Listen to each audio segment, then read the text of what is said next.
Hello YouTube, it's Acoustic again, back with another video from the studio, and today let's talk about this brand new synth from Arturia called MiniFreak. Alright, so it's not going to be super easy to talk about this new MiniFreak without also mentioning this guy right here, which is the Arturia MicroFreak. A smaller, one single oscillator version of this one, but also a really powerful synth for the money. This one is a little bit more expensive though, and you can definitely see where they put the money. First of all, the MicroFreak right here is and has always been a really good, affordable option for anyone who wants to get a powerful synthesizer in a small form factor and who doesn't necessarily need something that's purely analog. So a digital synthesizer with an analog filter and one single oscillator inside of it. According to me, one of the MicroFreak's main selling points is this nice and simple modulation matrix over here that enables you to route pretty much any value to modulate pretty much any value inside of it. I think that makes this little synthesizer really versatile and a lot more powerful than you might expect just from looking at it. Now when it comes to this one though, we're now getting a proper keybed on this one. We're talking 37 mini keys, just like the ones found on Arturia's keystep, so definitely good enough.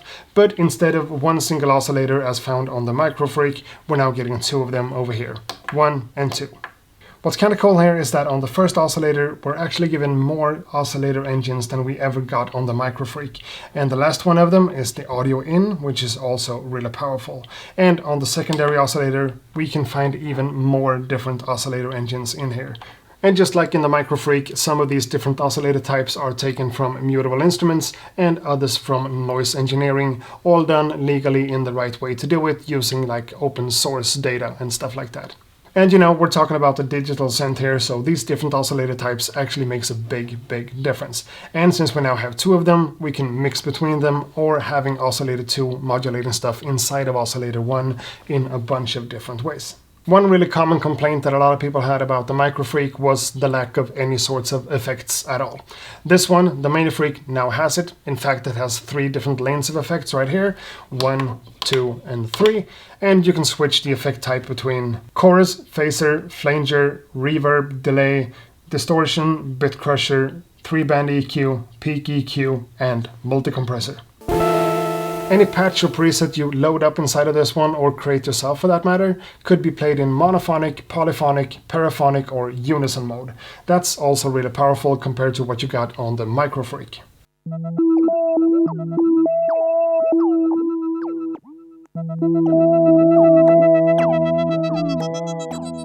The modulation matrix over here has also been expanded from what we got on the MicroFreak. We're now getting 7 different parameters instead of 5 on that axis.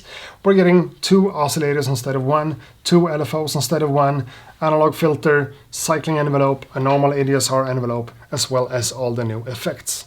So basically, if you know all about the MicroFreak, or you might even have it yourself, then you kind of know what to expect out of this one. It's just double kind of everything, and sometimes even more than that, considering the new effects and some new routing possibilities in the matrix.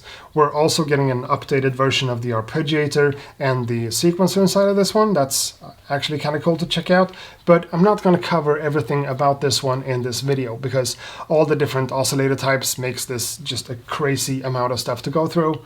I guess a cool way to show this one off would be to just open up a few of the different presets, as well as creating some sounds of my own from the get-go, and just record some stuff into Logic to let you guys know what this one actually sounds like. I'm not going to do all the drum sounds on this one though, that would be a lot of work, so let's add some drums from Machine inside of Logic and just have a jam, right? Starting with some kicks and some snares into Logic.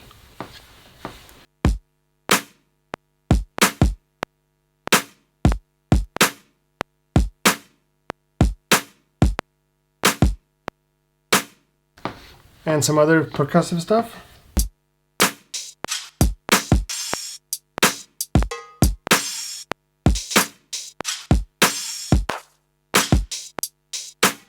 And as far as the MiniFreak goes, I think I want to start with a bass sound here. So let's just open up a new preset like that. And oscillator 1 should be at full volume like that. Basic waves, sounds about right. Let's crank sub and let's do some of that. And down an octave. Filter. with a little bit of resonance. let's go for a lower attack to get rid of some of that clicky sound at the beginning, and let's just make a bass line.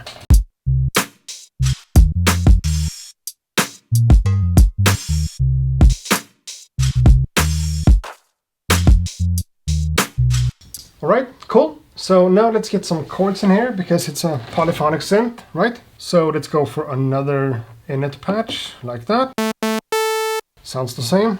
2 operator FM could be kind of cool, but let's go for harm instead because... And oscillator 2, let's do something different. Let's go for a wave shaper. And let's take oscillator 1 out of the mix and let's increase that one. Now let's modulate the cutoff with the first LFO, like that, and maybe that much. That's low, and maybe a little bit less.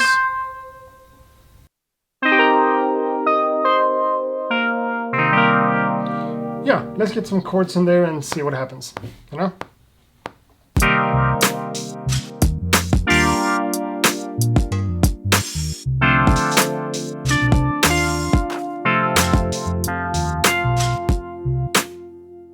And let's copy this one over there because it's faster. Let's do that one too. And yeah, there we are. Now we need something else, and I don't know what. Let's go through a few presets. Maybe that one. Maybe not.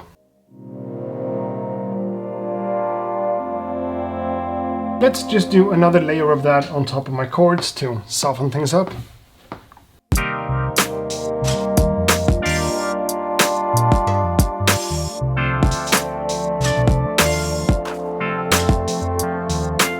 Now the question is if I can squeeze some sort of arpeggio in here.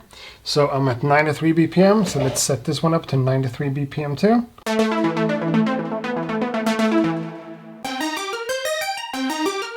Something like that, but let's try to take one of the oscillators out. Or maybe the other way around. Or maybe 4. Yeah. Just once.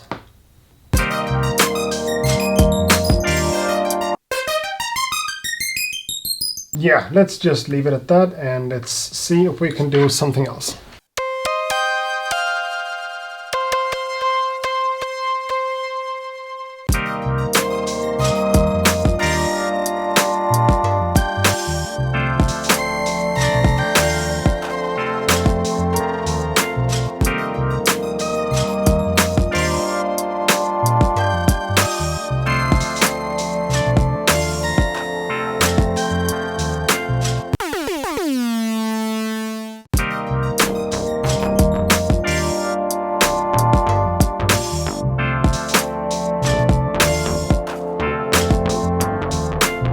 And you know, I guess that's pretty much what it is.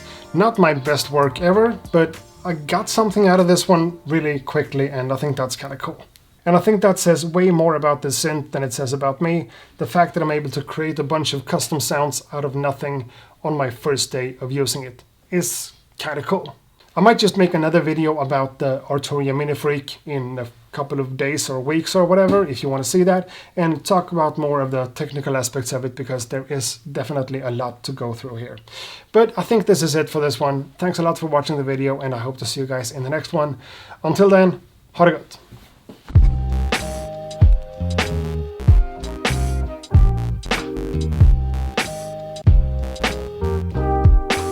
Accurate beats.